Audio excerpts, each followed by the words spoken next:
You know, I've never met Harris Faulkner, but I watch her on the Fox News channel, and you know what? She's a class act. She's like a real journalist, which is kind of rare these days. And she has a really great book out, 9 Rules of Engagement, A Military Brat's Guide to Life and Success. Harris Faulkner, how are you? Wow, Mark, what a warm intro to me. I'm so grateful. It is wonderful to speak with you this evening. I am doing great. This is one of my favorite times of the year leading up to Independence Day. My only other favorite time, of course, is Christmas because I have kids. But I am so super excited to join you and to talk with your audience about something that I know is working. I've been signing books as people send them to me for Fox because people want to give them as gifts. And there was one woman whose card I read on my Instagram and Facebook today live.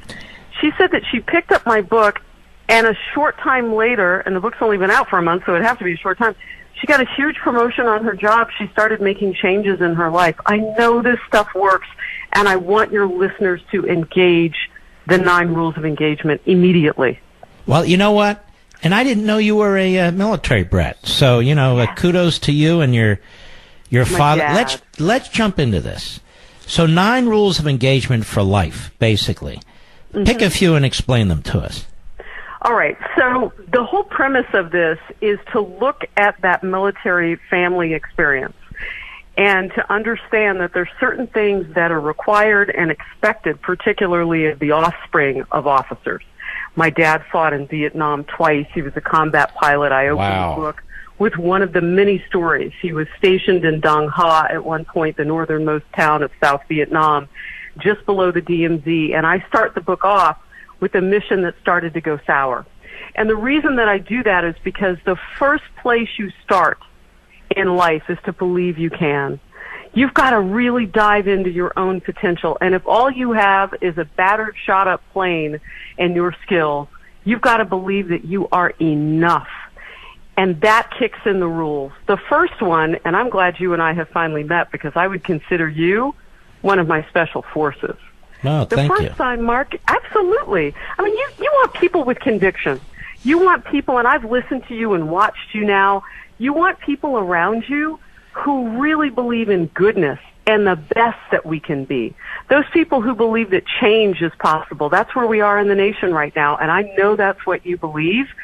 And you want integrity and honesty. Mark, quite frankly, most people need to fire some people in their lives today. And some of them are relatives. It's tough. Right? Well, hold on, I have fired a bunch of those already, you know.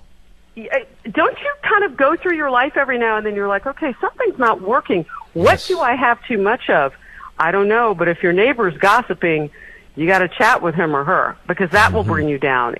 And you know, anybody who has time to covet what you have cannot possibly help you get to where you need to be. At your level of success, Mark, I know you've done this. Because you can't, you've had to. And you probably don't talk about it all that much because it's not a warm and fuzzy to tighten or what I call renovate your inner circle. Recruit your special forces is rule number 1, where you do that renovation around you so that you have people who really have your back. That whole concept in the military of watching your 6. Mine is more of a 10 these days. But, you know, that whole idea. So that's one place where you start.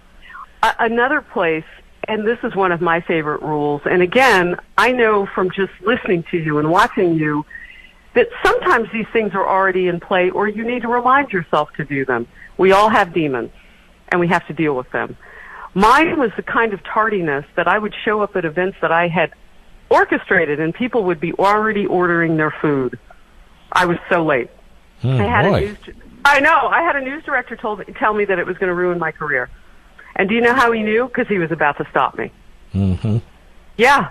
And so the military knows this. They're a good template for this. We know that they are struggling to get the right idea about the VA and our hospitals. They have to fix it because it's part of their readiness. And we are the best fighting force in the world. Let me ask you something. As I listen to you, are you always this optimistic? Yes. You are a positive force. I'm just listening to you. Well, thank you. Yes, I am. I have to be. Because the world would tell you that there's no hope. But we know that there are miracles every day, Mark. Every day. And yes, I am strong in my faith. I love where I work because I know that I can ask my coworkers to pray for me or pray with them, and it's not a place where that's out of place.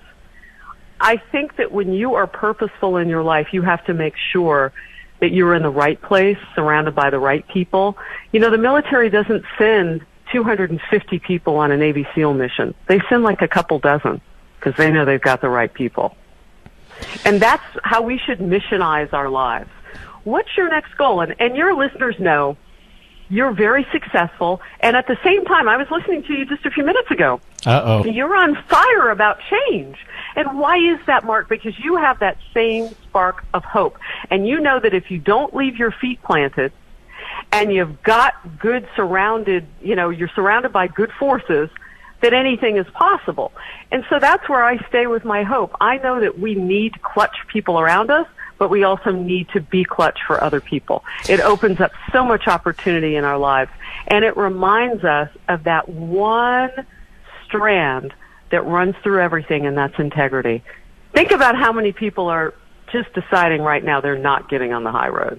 Mm-hmm. There's so much room on the high road. You and I could drive a convertible, anything we want. It never rains on the high road. I'm like, I'm honking my head saying, Mark, I'm going to see you. We're on the high road.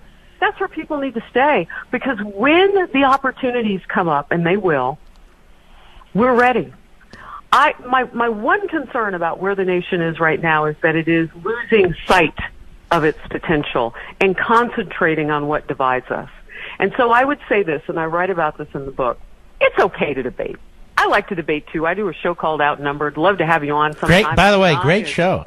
Thank you. Wouldn't that be fun? I mean, we'd sit there, we'd talk. You got to everybody would hate me. No, they wouldn't. Because we'd talk and we you know what we would do? We'd concentrate less on who's right and more on what's right. There you go. Now, let me ask you a question here. This one fascinates me. Wear camo rule. What does that mean? Yeah. It means come ready for whatever it takes. So when I was starting out in the business, people would say, Harris, you're so overdressed. It's not all about fashion, by the way, but I'll get to that in a second. And in my early 20s, the reason, Mark, that I would kind of dress, and boy, those credit card bills were fierce. I mean, I was well into my marriage before I was paying some of that stuff off, but it was worth it because I needed to be, in that nice blue suit or that nice red dress or whatever it was to compete as an early reporter, because I loved it when people would confuse me with my boss. Mm-hmm. Because they knew I was going places. They were like, wait, did you get a promotion? And I'm like, well, not yet, but I'm working on it. So camo is the gear that a SEAL or a Green Beret goes into battle with. They wear different colors. They take the weaponry that is necessary. It is the whole toolkit of gear, if you will. And that's how we need to go to work every day. When you go to work, part of our gear, Mark, is to make sure we've read everything such that when we engage in a debate, we mean it. Mm-hmm. Things don't just accidentally happen. And, people write stuff about us all the time. I've stopped reading the blogs. I was on The View last week, and I just had to stop reading everything. And I got applause there, and then people were mad because that happened, and I realized that I'm living my truth, and I'm really trying to help people. Now, hold on there. I like that line. You're living your truth. What do you mean by that? You know how I know? Because everybody's mad. Mm-hmm. or everybody feels motivated, and they don't know why. Mm-hmm. That was the case for that audience. I wasn't going to let it go negative with the ladies on the table there at the View. And my girlfriend was it uncomfortable? Was there? Yeah. Not for me, because I was there with my girl McCain, fellow military brat, wrote the back quote on my book. Mm-hmm. But I also know who I am. You're. Let me tell you something. You're fascinating. Oh, so are you. Well, forget about me. But you're fascinating. The book it's a remarkable book. And, it's almost like you have to be a psychologist to write this book. I know you're not a psychologist. No. But this was in you for years, I bet, this book. I journaled this book since I was a teenager. Yeah. Because I realized that I had something that the other kids didn't have, and they had something I didn't have. And what I wanted to do was be around the good kids. And when I would make the wrong decision, because I don't want to sugarcoat this, there's a part in the book where my mom realizes that I'm hanging out with some girls who are active. You know what I mean? She used to call them fast girls, which meant that they were quick to do we know what stuff that she I meant. shouldn't be doing. You're right. Yes. They were quick to be doing stuff that I shouldn't be doing. Yes. So my mother looked at that and she said, well, I can tell Harris Kimberly no, but she's defiant. She's reaching her, her womanhood. How do I do this? So my mom came up with an idea of all these chores she would have me do. She had me ironing pillowcases for the house. Now, first of all, I don't even know what the benefit of an iron pillowcase outside of a hotel situation would be anyway. And I think I caught her a couple of times coming into the house with some purchased pillowcases for me to iron. Like she was running out of pillowcases. But here's why she did it. She wanted me to understand that I had a role in the house, and that if I was going to be walking outside the family values, I was constantly going to be remembered of how time-consuming it would be to try to do that. And then instead of me just doing household chores, she would sit with me, and she would re-imprint those things that were our family values. And she would say, your father is a military pilot. There's a lot expected of you, Harris Kimberly. Let me review in case you're getting confused, and I think you might because you're hanging with the wrong crew. Mm-hmm. And then after a while, the stories and the time with Mom got to be really interesting. And I got some benefits from that relationship. She would take me on her job, and I could earn a little money, and sooner or later, I didn't want to hang out with those other girls. It paid, literally, to be on the right road. Well, I want to tell you something. I want to remind the audience. The book is called 9 Rules of Engagement. This is Harris Faulkner. You see her on the Fox News channel. I'm already getting emails about you. People are saying, I'm going to get the book. She is fascinating. You are fascinating. Thank and this you. is a hell of a book. And so it's up on my social sites, folks. You can go to Mark Levin Show Facebook, Mark Levin Show Twitter. You can go to Amazon, any major bookstore. And I want to strongly encourage you to get this book. These lessons are really good lessons. And the way you write, it's very fun. It is understandable. It's a great summer read. And I want to thank you for coming on. And we need to have you back if you're willing to come back one day. I would love it. We can talk about anything, news of the day, anything. You blessed me so much by having me on. I'm so excited for people to get this book. And if they send it to Fox News, I will autograph it. No, you have no idea what you just did. I do. The books are showing up. And I'm like, I was signing for a couple of hours today because I like to really personalize it. People send letters. Some are from the military, some are civilian.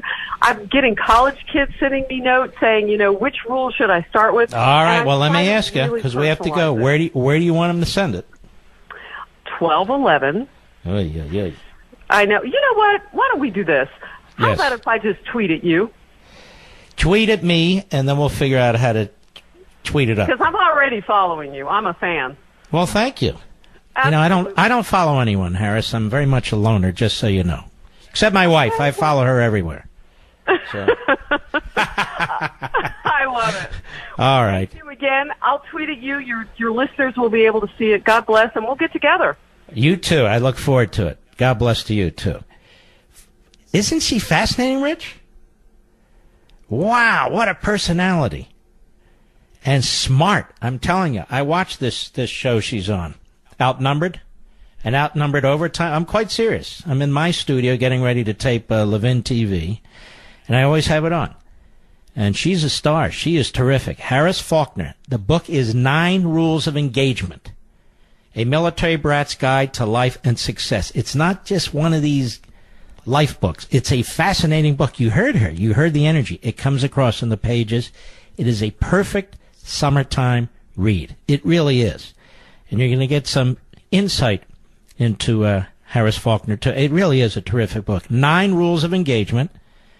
Go to Amazon.com, Mark Levin Show Facebook, or Mark Levin Show Twitter. We'll be right back. Mark Levin.